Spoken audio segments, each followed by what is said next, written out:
Judith Jamison is here. She has been a major figure in American dance for over 3 decades.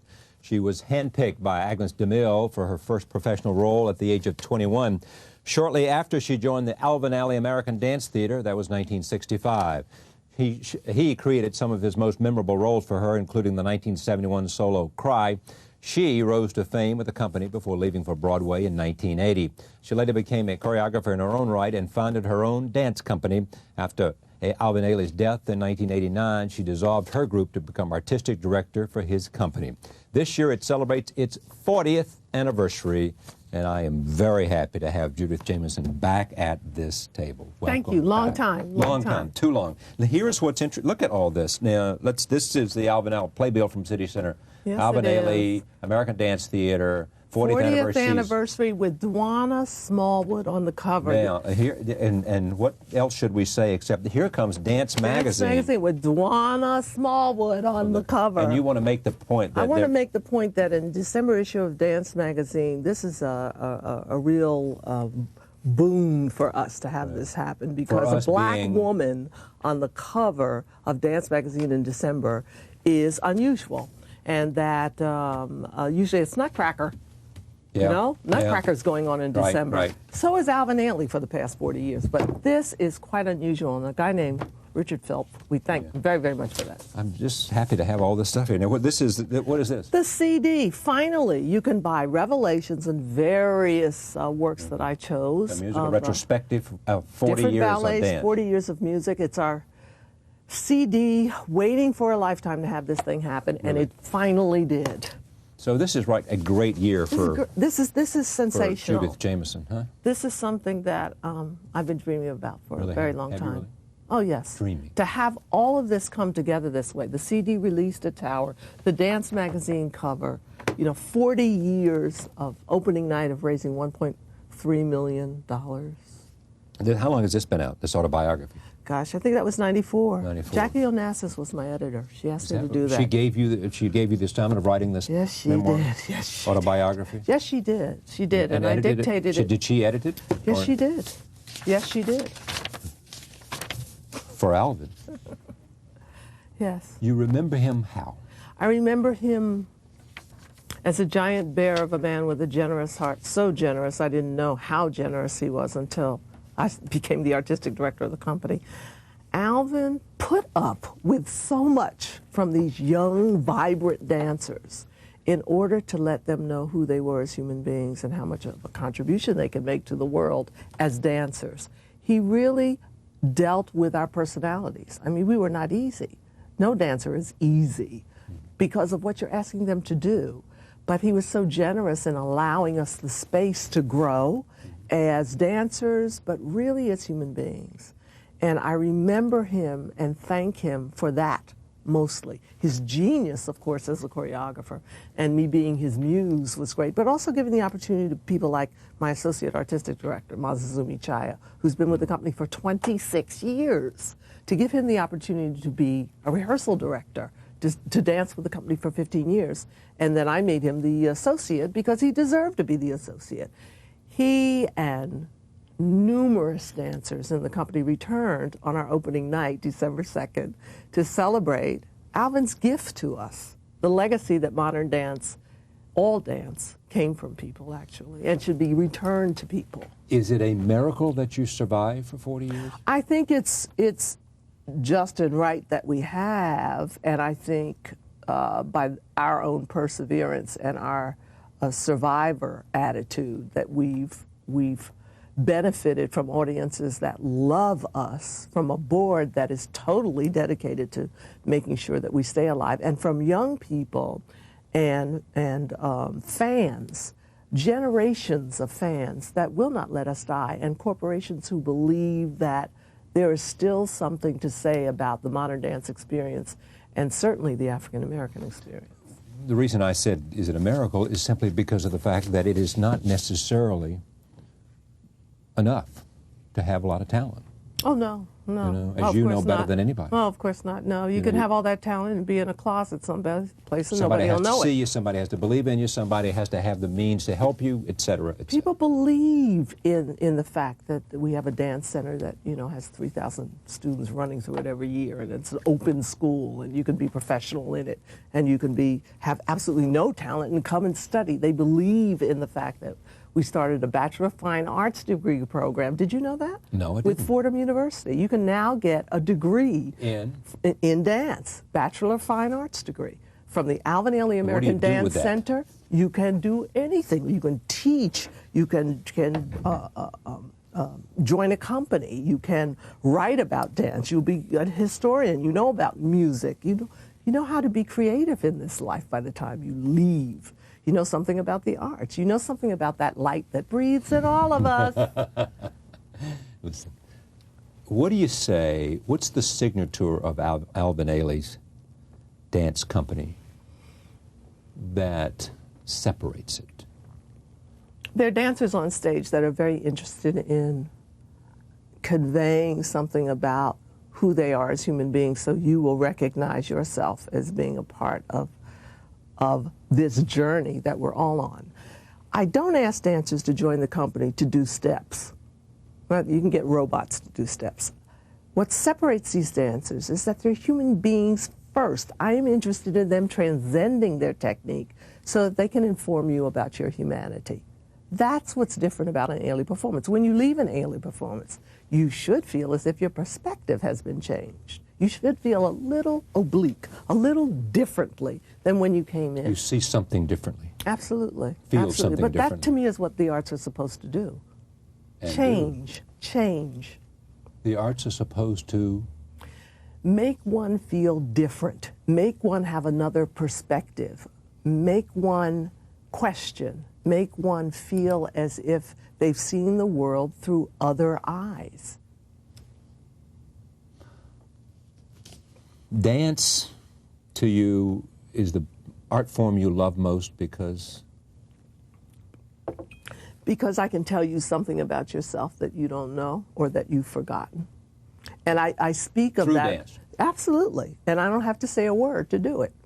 You know, I have 31 dancers who can do that for you when you show up at City Center. You got to show up, folks. You want them there. You want them in the audience. They are there, and there is such an excitement inside of me. There's this brightness inside of me that impels me to tell you, get to the theater. I cannot almost explain to you what happens between the audience and Ailey. You have to experience. You can ask some of your staff, they've been there. You've seen the company before. Yes. You don't put it into words. People come away and they come up to me on the street and they go, I just had and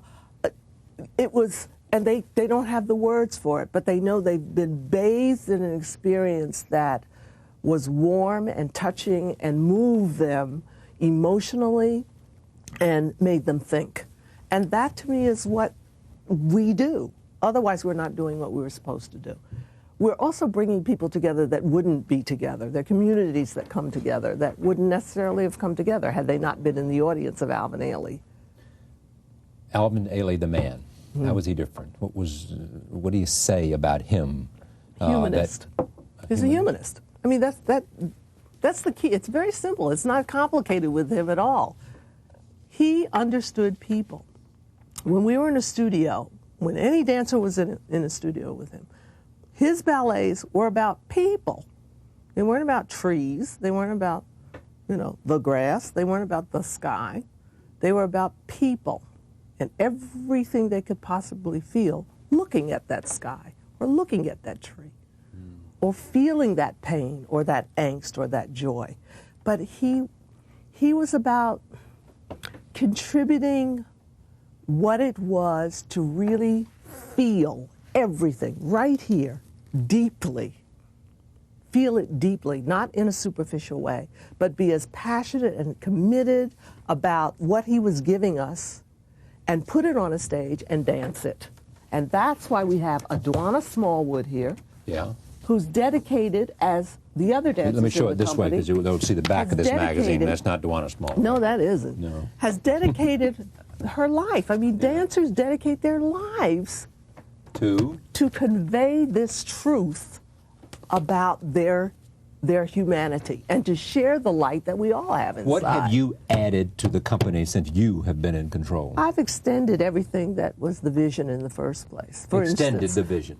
the BFA program. Alvin didn't think of a BFA program with Fordham University. Bachelor That's an of Fine extension. Arts. Right. But that started in a school in 1969 in the basement of Brooklyn Academy of Music. There are 20 women that do cry. 20 women that do cry that I've taught, and they have taught each other. This is the second generation away from me of dancers. I danced in the 60s and the 70s, a little bit of the 80s.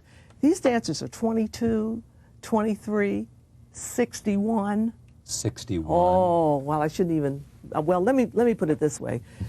There's a dancer named Dudley Williams who's been with the company since 1964. He reinvents himself every time he comes on the stage. He is glorious. That would be 35 years. He is an extraordinary artist. So we have artists learning from artists. We have young people. We have a Renee Robinson who's been in the company for 17 years. Yeah. We have people that have been in the company for 6 months.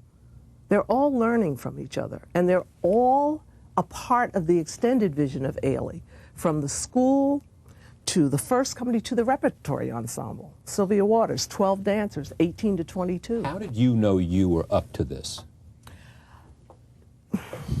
Because somewhere in my life... It's Alvin Ailey, not because you're not talented and all of that. No, because I came from a family in Philadelphia, Pennsylvania that said I was capable of doing anything. I had a mother and father that said, you want to do this? They said, you, my darling, wonderful baby child. Princess, he called me. Yes, yes. Dad called me Princess. God rest his soul. He called me Princess. And thank God he did, because it took a long time for somebody to call me a princess. Anyway. Well, it begins there, doesn't it? A little confidence will help. Absolutely, absolutely. But I was trained in the way, brought up in the way I should go. And when I was old, I didn't depart from it. And that meant simply that I had my eyes on a prize. Yeah, you had your eye on a prize. And that was to keep as well equipped to grab a hold of this life, enjoy it, be energized by it, and always meet the challenge, always. Since I was a child, 6 years old, the curtain goes up. What am I going to say in my first performance? Excuse me, I can't do this, I'm sorry. No. That is the dedication and commitment of a dancer. That's what dance teaches. That's why we have, like, the Ailey camps in Kansas City. Right. They were started in Kansas City 15 years ago. We just celebrated that. And Ailey camps are teaching dance and creative writing, and kids are still doing things like swimming, things you do in the summer. But that commitment and that example of a dancer who's willing to commit, dedicate their life to this huge, wonderful way of communicating with each other, children understand that. It's very direct. And they see people that love what they're doing, have a joy and a passion about it, and are committed to it. They see excellence. How important is it to have been a dancer if you want to be a great choreographer? They don't go hand in hand, unfortunately. They do not. They do great not, dancers do not necessarily make great choreographers. No, not at all. Balanchine? Not at all. Balanchine? Balanchine was a great choreographer. But not a good dancer. I have no comment about that. Oh, come on. Alvin was a great dancer. But? And a great choreographer. They were hand in hand. Judith? That's for someone else to say. But you thought of yourself as a great dancer. I didn't think of myself that way at all. Really? No. Only in retrospect did I think, not great dancer, but certainly totally unique, which is what I want from every dancer that comes past my way.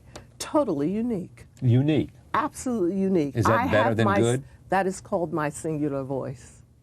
There's only one of me. There is only one of me. So most people who know the world of dance could see a dance choreographed by you and say, that's Judith Jamison. I'm sure. You're sure? I'm sure. What would they see? They would see, as in Echo Far From Home, reflections of a life of a young dancer who, in Philadelphia in the 50s, was pushed to the side because she was a child of color, because black children couldn't study in certain ballet schools in Philadelphia. But yet this child picked up those red shoes and kept going. She kept studying because she was surrounded by people who believed that she could accomplish anything. And she could.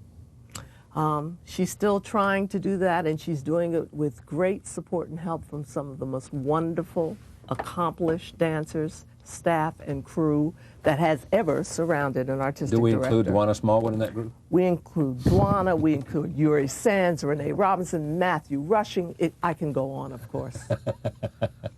What have you wanted to do that you have not done? Television. Really? Much more television. In an instant. Dancing I wrote this in an article that I wrote for the New York Times. In an instant that we did a commercial that it showed on the Academy Awards, more people saw us in that instant than saw us in the 40 years of our existence.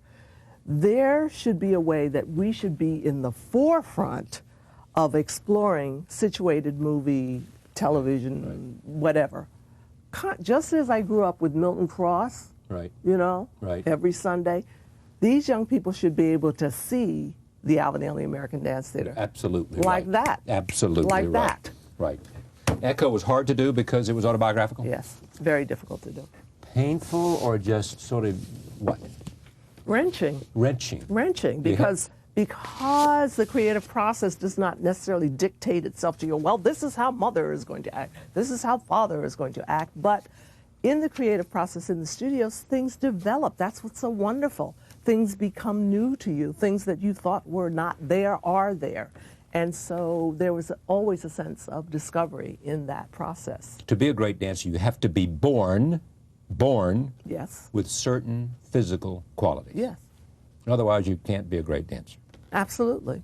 And you know where those physical qualities have to manifest themselves? Where? Here and here. In the your brain heart and your heart. the mind and the spirit. Yeah.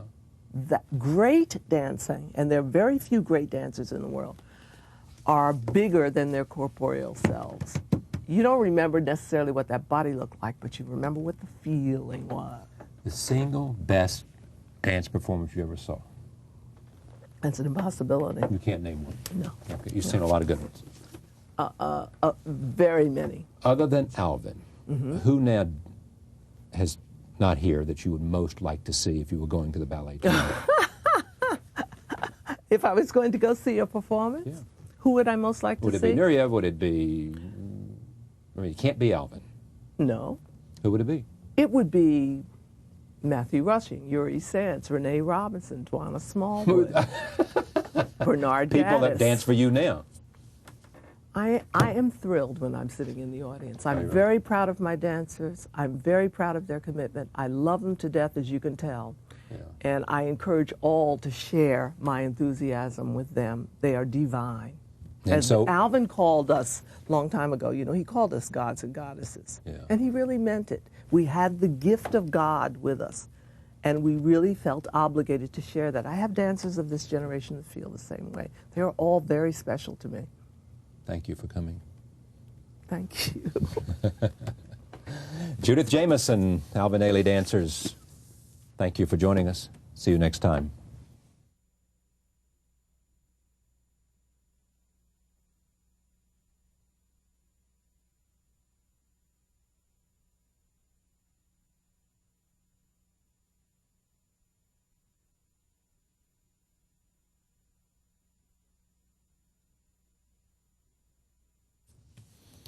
Judith Jamison, Alvin Ailey, Dancing Spirit was autobiography.